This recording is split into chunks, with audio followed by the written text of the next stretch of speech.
O Evangelho Maldito. Gálatas capítulo 1. Comentário de José Batista Pereira e Mário Persona.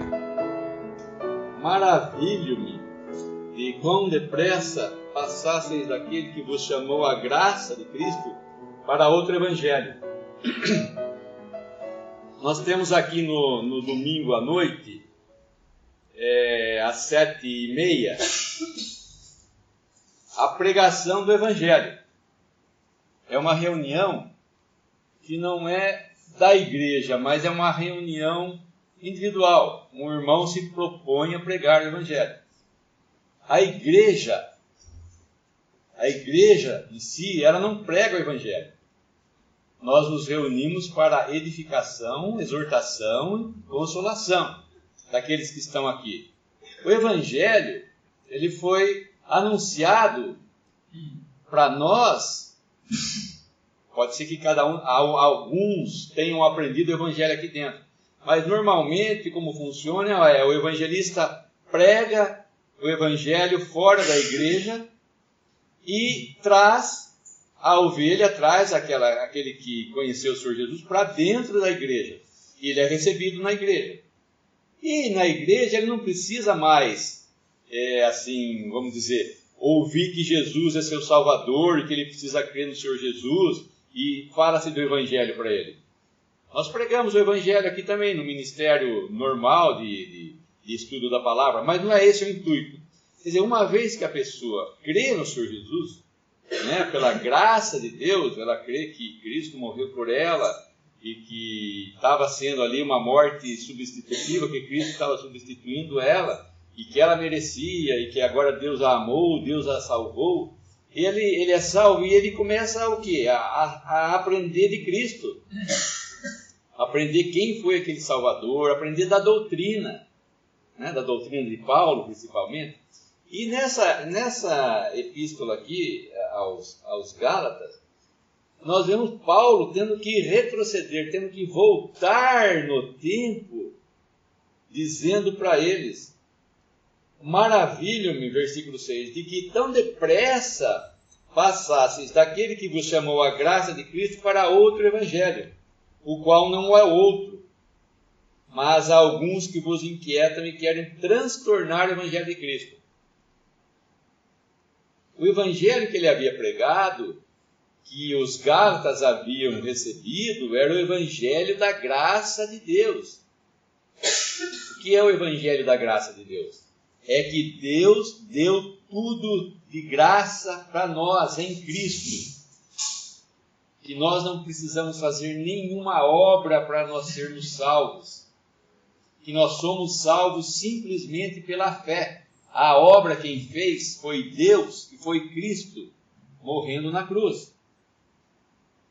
Esse é o Evangelho da graça que Paulo havia pregado. E que se eles recebessem gratuitamente, como eles receberam no princípio, eles não precisavam voltar a nenhum princípio da lei, porque a lei foi dada por Moisés, nos fala em João, mas a graça e a verdade vieram por intermédio de Jesus Cristo. Uma coisa era a lei, que os judeus estavam acostumados lá, os 10 mandamentos e outros tantos mandamentos que existiam, e outra era a graça, que eles não conseguiam entender. E muitos, naquele tempo, que não conseguiam entender o que era o Evangelho da Graça, inclusive hoje, muitos não compreendem o que significa o Evangelho da Graça, é que você não precisa fazer nada para ser salvo, porque Cristo já fez tudo na cruz. Esses começam a deturpar. Como eles não conseguem entender a graça de Deus, ou receber, ou simplesmente aceitar aquilo que Deus fez por ele começa a misturar outras coisas. Começa a pôr regras, começa a pôr mandamentos. Se você não vir à igreja, você não vai ser salvo. Se você não fizer isso, você não vai ser salvo. Onde existem leis, onde existem regras de procedimento, é lei. Nós não temos nenhuma lei aqui. A única lei que o Senhor Jesus deu para nós é amai-vos uns aos outros, assim como eu vos amei. Mas os Gálatas, aqui voltando, esses irmãos das igrejas da Galácia, eles estavam fugindo do Evangelho da Graça, porque havia alguns dentre eles que estavam querendo fazê-los retornar à servidão de novo da lei. E Paulo então maravilha, ele fica, mas como é que vocês passaram tão rapidamente, depois de terem aprendido o Evangelho da salvação, o Evangelho da graça, para um outro Evangelho? Como vocês conseguiram fazer isso? Alguns que estavam lá, estavam instigando-os, né, a que não recebesse, que não era só por a graça de Deus, não era só a graça, mas era que o homem tinha que fazer mais alguma coisa ainda para se salvar. Não bastava aquilo que Deus já tinha feito. O homem tinha que pôr mais alguma coisa, nem que fosse uma unha nessa obra o homem deveria fazer. Como fala aquele exemplo que a salvação de Deus é como o sol. Ele está brilhando aí, ó. E eu querer ajudar nessa salvação é a mesma coisa de eu sair, agora pegar uma vela e acender uma vela e andar por meio da rua assim, ó. E alguém me perguntar, o que você está fazendo com essa vela aí? Ah, eu estou ajudando o brilho do sol a ficar mais brilhante. Você não está ajudando nada, o brilho do sol já é suficiente. A salvação que Deus deu para nós já é suficiente, eu não preciso fazer nada para dar um brilho para essa salvação. É totalmente gratuita. O homem não tem que fazer nada, o homem tem que aceitar que ele é pecador perdido e que precisa ser salvo, crendo nessa obra que Deus já fez. E então os Gálatas aqui, eles estavam sendo inquietados por essa outra doutrina. E nada pior, como no sistema religioso atual, quando algum que se diz cristão, algum que professa o Senhor Jesus, quando perguntado, quando indagado, por que ele é salvo, e se ele é salvo, se ele tem certeza da salvação, uma coisa que Deus fez, não ele fica em dúvida. E não tem coisa pior do que essa de algum cristão estar em dúvida. E Paulo estava o quê?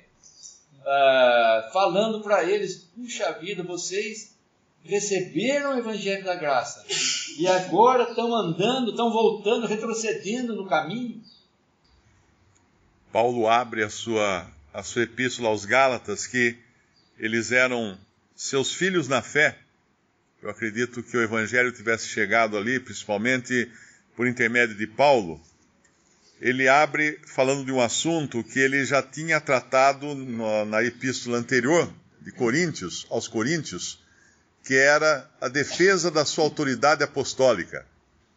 Aos coríntios, que também tinham escutado o evangelho de Paulo, Paulo precisava defender a sua autoridade apostólica porque dentre eles estavam se levantando pessoas colocando em dúvida a autoridade apostólica de Paulo. E lá em Corinto, a razão disso era mais por causa da sabedoria humana. Os coríntios eram gregos, era uma cidade grande da Grécia, uma cidade influente, eles tinham muito de sabedoria humana misturado ali. A gente percebe na leitura de 1 e 2 Coríntios o quanto o ego estava influenciando eles, e o quanto Paulo até começa a primeira carta aos Coríntios colocando os pingos nos is sobre a questão da sabedoria humana, que não tem nada a ver com a sabedoria de Deus, porque era esse o problema principal deles antes de Paulo passar ao assunto da defesa da sua autoridade apostólica e daqueles que estavam seguindo homens ali naquela assembleia. Eles achavam os mais sábios, então vamos seguir os mais sábios. E quando Paulo falava que eles estavam dizendo, eu sou de Paulo, eu sou de Pedro, eu sou de Apolo, na realidade ele usou isso como exemplo, porque mais adiante ele iria dizer que usou esses nomes apenas como exemplo, para não expor os que eram realmente aqueles que estavam sendo idolatrados no meio dos coríntios. E aqui em Gálatas, ele está tendo o mesmo problema, ou está tendo que defender também a sua autoridade apostólica, mas por uma outra razão. Aqui o problema era judaísmo, era legalismo. Se lá o problema era a sabedoria humana querendo tomar posse e exaltar o homem, aqui era a lei querendo tomar posse e exaltar a carne. Então ele começa dizendo, Paulo apóstolo, não da parte dos homens, nem por homem algum, mas por Jesus Cristo e por Deus Pai, que o ressuscitou dos mortos. Porque ele diz isso logo na primeira linha? Provavelmente os Gálatas, eles achavam que Paulo não tinha a mesma autoridade de Pedro. Primeiro porque Pedro tinha sido escolhido diretamente pelo Senhor ainda em vida aqui na terra, antes de morrer e ressuscitar, e Paulo tinha sido escolhido depois da ressurreição de Cristo, mas eles estavam achando que Pedro tinha um peso, pudesse ter um peso maior. Por outra razão também, Pedro foi dado, como Paulo vai explicar no capítulo 2 de Gálatas, foi dado como apóstolo da circuncisão, enquanto Paulo foi dado como apóstolo da incircuncisão, o apóstolo dos gentios.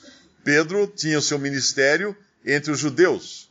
E uma razão também desse afeto que eles tinham por Pedro, era que Pedro tinha escorregado para dentro do judaísmo.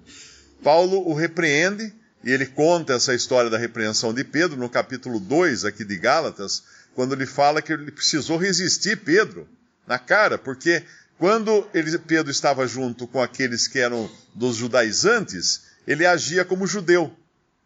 Mas aí, quando eles iam embora, ele agia como gentil. Ele estava falando com os dois cantos da boca, dependendo das pessoas com as quais ele se relacionava. E Paulo disse que precisou repreender Pedro por causa disso. Então, talvez por essas características de Pedro, de ter sido escolhido diretamente pelo Senhor, e por esse balanço aí, esse vai para lá, vai para cá, que ele estava demonstrando, obviamente de forma errada, um certo favoritismo para com os judaizantes, Paulo tem que deixar muito claro isso logo no começo da sua epístola. Ele era apóstolo não porque algum dos outros apóstolos o tinha escolhido.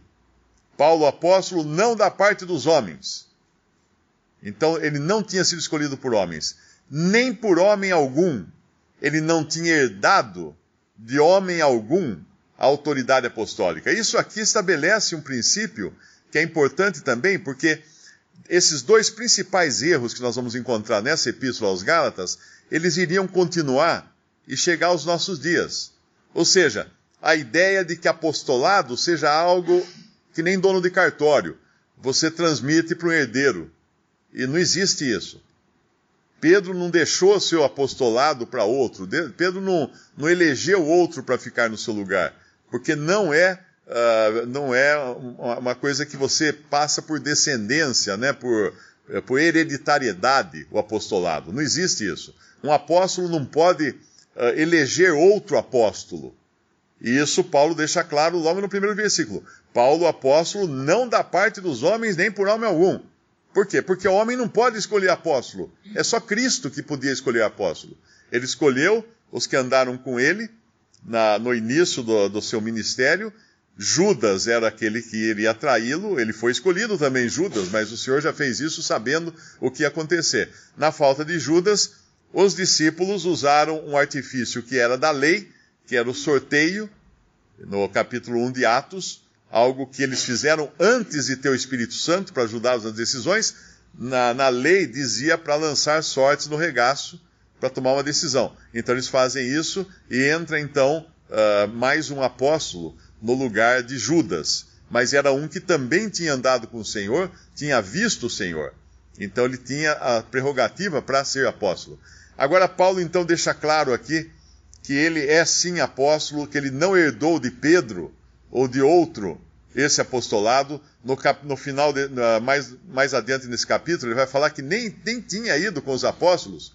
Quando ele encontrou o Senhor, ele foi para a Arábia. E depois ele foi se encontrar com Pedro, 15 dias, eu acho, e viu Tiago apenas e mais alguém. Está um pouquinho mais adiante aqui nesse nosso capítulo, quando ele fala que, no versículo 15, mas quando aprouve a Deus, que desde o ventre de minha mãe me separou e me chamou pela sua graça, revelar seu Filho em mim, para que eu pregasse entre os gentios, não consultei carne nem sangue. Ou seja, não fui atrás de autoridade humana para me autorizar a fazer a cumprir essa missão de apóstolo agora, de escolhido ou de enviado pelo Senhor, que essa é uma definição, uma das definições de apóstolo é enviado diretamente por Cristo. Nem tornei a Jerusalém, versículo 17, a ter com os que já antes de mim eram apóstolos, mas parti para a Arábia e voltei outra vez a Damasco. Depois, passados 3 anos, ou seja, Paulo foi um apóstolo 3 anos sem se encontrar com Pedro ou com outros apóstolos. Depois, passados 3 anos, fui a Jerusalém para ver a Pedro e fiquei com ele 15 dias. E não via nenhum outro dos apóstolos senão a Tiago, irmão do Senhor. Então ele deixa muito claro isso daqui, logo para abrir, para não deixar dúvida na mente desses Gálatas a respeito do seu ministério, do seu apostolado, da legitimidade do seu apostolado. E outra coisa agora que ele vai firmar aqui, que é importante para nós também, é quando ele escreve no versículo 2, e todos os irmãos que estão comigo. Ele inclui na sua carta todos os irmãos que estavam com ele. E ele e todos esses irmãos estavam escrevendo aos Gálatas. É basicamente isso que ele está dizendo. O que ele está dizendo? Ele está dizendo, olha gente, nós temos unanimidade de pensamento nesse assunto que eu vou tratar com vocês agora. Então, se vem esses outros aí agora para inventar moda, vocês não devem cair na conversa deles, porque eu estou escrevendo juntamente com todos os irmãos que estão comigo. Então, isso é entender que existia uma unanimidade nas assembleias com respeito à doutrina. E quando aparecia uma questão como essa de Gálatas, isso era uma aberração, isso era um câncer, isso era uma intromissão na doutrina dos apóstolos. E ele tinha que tratar duramente com isso, como ele trata. Porque ele fala no versículo 3, graça e paz da parte de Deus Pai e da de nosso Senhor Jesus Cristo, o qual se deu a si mesmo por nossos pecados para nos livrar do presente século mau, ou do presente mundo mau, segundo a vontade de Deus nosso Pai, ao qual glória para todos sempre. Amém. Isso aqui é fantástica, essa observação que ele coloca aqui, porque ele coloca claramente o Evangelho aqui, claramente o Evangelho, o qual se deu a si mesmo, Jesus Cristo, se deu a si mesmo por nossos pecados. Ele estabelece um outro princípio importante, que era a questão do crente não ser terreno, mas ser agora celestial, para nos livrar do presente século mau, ou do presente mundo mau, da presente era má, segundo a vontade de Deus nosso Pai. E a terceira coisa que ele firma aqui, né, que ele estabelece aqui, ao qual glória para todos sempre. Amém. Então, basicamente, essas 3 coisas estavam sendo negadas pelos Gálatas. Eles estavam negando o sacrifício de Cristo como suficiente para a salvação de alguém, do pecador, porque eles estavam sendo iludidos por judaizantes que queriam introduzir obras da lei como necessidade para ser salvo. Ah, tá bom, você pode crer em Jesus, mas você tem que ser circuncidado, você tem que guardar os mandamentos da lei, você tem que seguir isso, seguir aquela regra, etc, etc. Não, espera aí. É Jesus Cristo quem se deu a si mesmo por nossos pecados.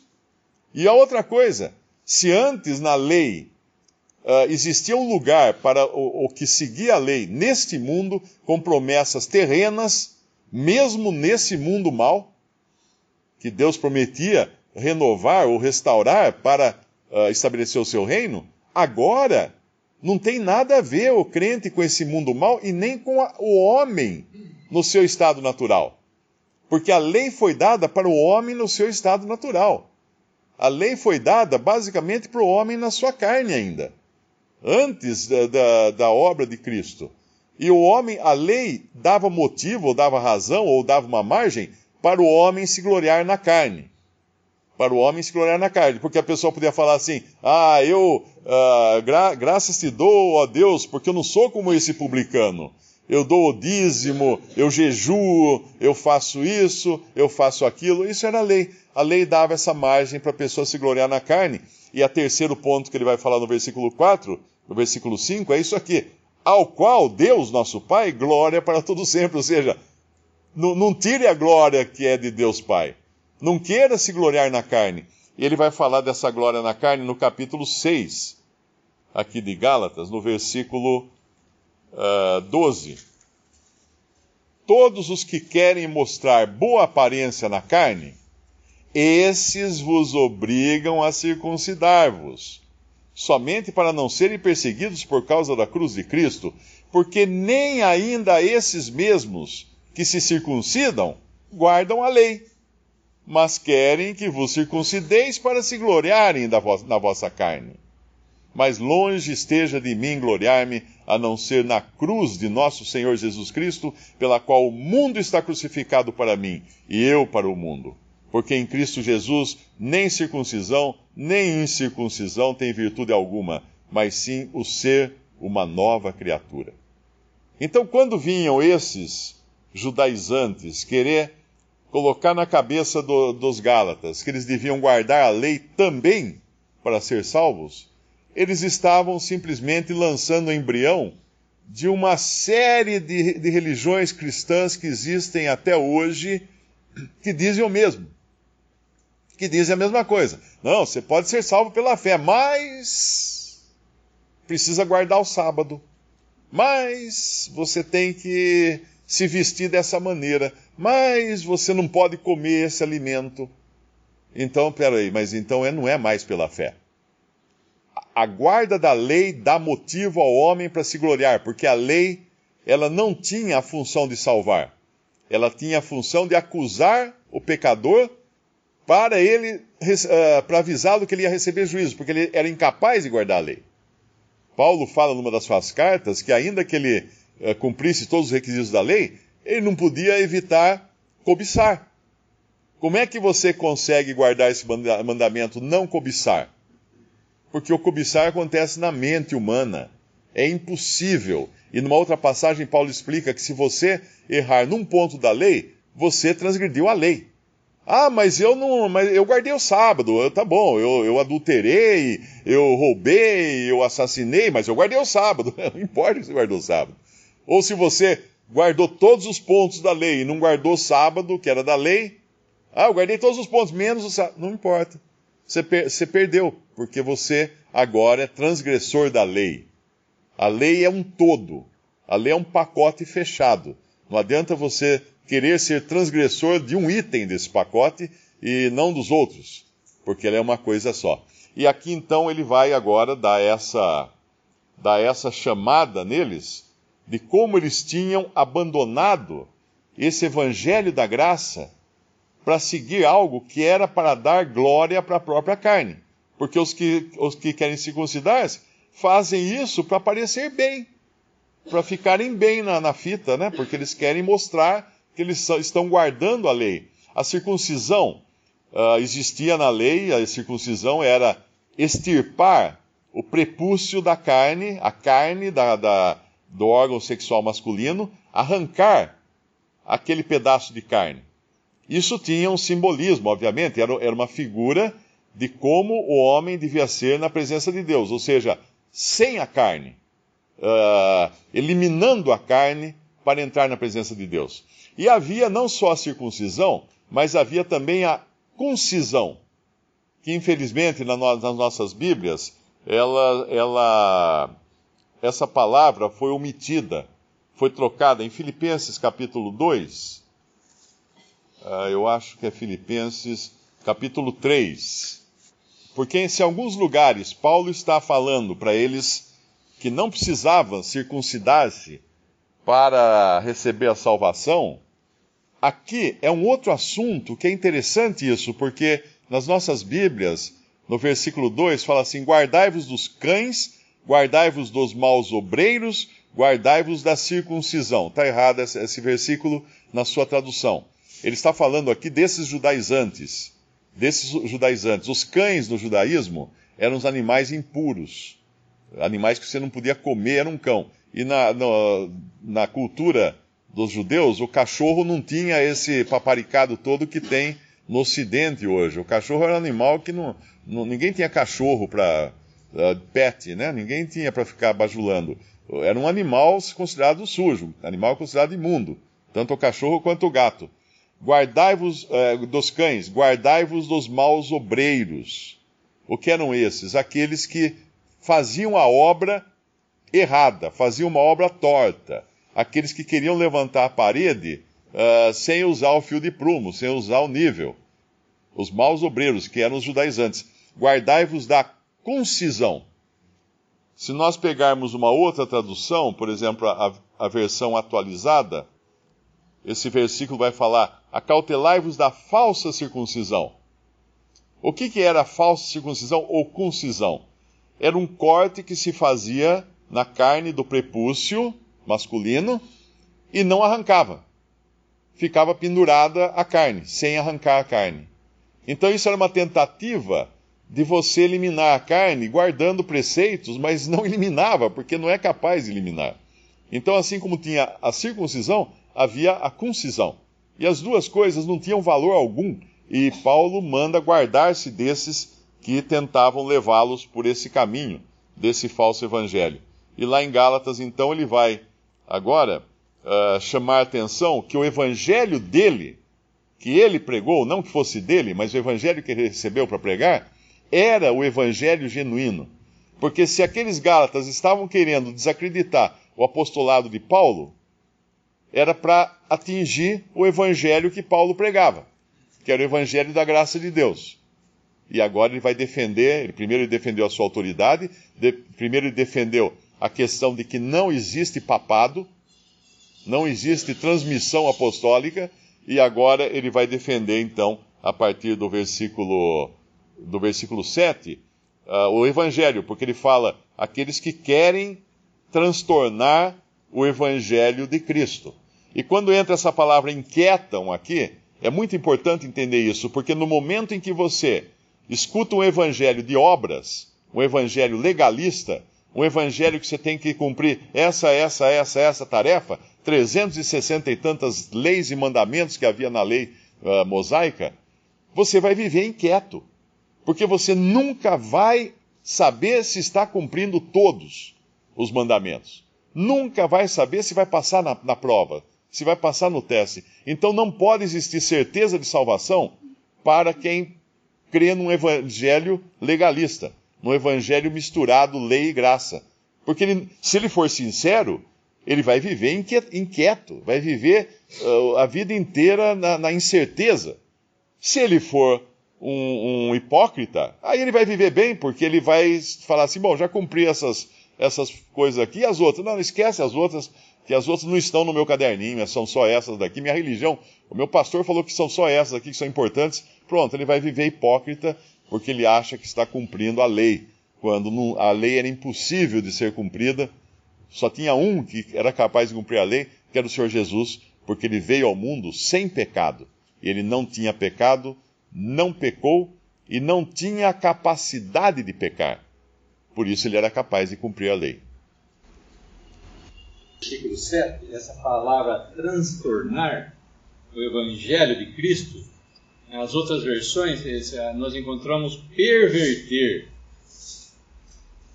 Ou seja, perverter uma pessoa é levar ela para um mau caminho, tirar ela de um bom caminho. Quando a gente fala que ela é pervertida, ou seja, ele está fazendo coisas não boas. E o evangelho quer dizer boas notícias. A palavra evangelho significa boas notícias. Ou seja, Deus nos trouxe boas notícias de salvação. De salvação por quê? O homem estava perdido nos seus delitos de pecado. Então as boas notícias uma boia salvadora foi jogada agora para o homem, que é Jesus. É só o homem se agarrar nela que ele vai ser salvo. Vai ser trazido à praia. Vai ser livre. E muitos querem perverter esse evangelho. Muitos querem transtornar. O diabo é um grande enganador, né? Um grande pervertedor também. Ele quer o quê? Ele quer estorvar esse evangelho. Ele não quer que o homem seja salvo. Ele quer fazer com que haja um evangelho paralelo. Eu posso comprar uma tesoura genuína ou posso comprar uma tesoura da China. que eu uso 3 semanas e descarto ela. Então, um evangelho paralelo aqui é um evangelho misturado com obras e com graças, mas transtornar e perverter, né, é levar o homem o quê? Para longe dessa salvação de Deus. Se existe alguma outra coisa que me desvie do caminho correto, eu nunca vou chegar no meu destino final. Então, essa perversão que eles estavam querendo fazer era uma coisa muito, muito importante na vida daqueles Gálatas, que Paulo teve que colocar a sua mão ali. E não existe outro evangelho. Versículo 8. Mas ainda que nós mesmos ou um anjo do céu vos anuncie outro evangelho, ou seja, uma outra boa nova, além daquela que Deus nos anunciou em Cristo Jesus, existe um outro evangelho aqui, uma outra coisa para você fazer para você se salvar. Não. Paulo diz, ainda que um anjo do céu vos anuncie outro evangelho, além do que já foi anunciado, além do que já foi falado, seja anátema ou maldito, amaldiçoado, porque está estorvando uma obra que Deus fez, uma obra consumada que Deus fez. Cristo se fez carne e consumou a obra que ele tem que fazer ali naquela cruz como um homem. E também em 1 Coríntios,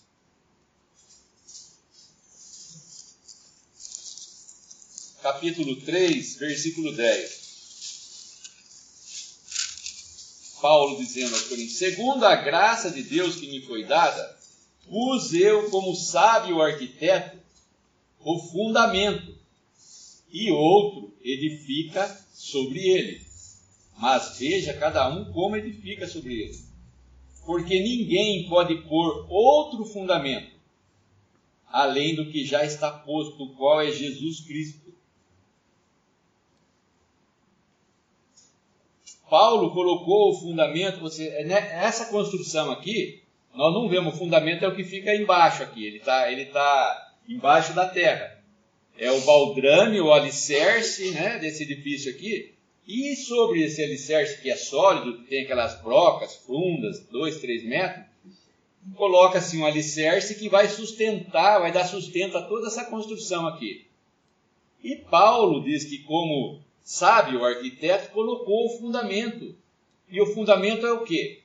É Cristo. O fundamento é a salvação que Deus nos deu em Cristo. Esse fundamento já está lançado. Ninguém pode pôr outro fundamento. Ou seja, ninguém pode destruir essa... Depois ele vai falar também, veja cada um como constrói sobre esse fundamento, mas não é o caso. Mas ninguém pode quebrar todo esse fundamento aqui. Para quebrar esse fundamento, você tem que destruir esse prédio. É o fundamento que Deus deu, já foi lançado. O evangelho da salvação já existe. E não existe nenhum outro. Não existe a perversão também, seria o evangelho da prosperidade. Se você não é próspero, se você é doente, se você não tem trabalho, se sua família não está bem, é porque você não é salvo. Porque você não conhece o Senhor Jesus. Não, o evangelho não começa por aí.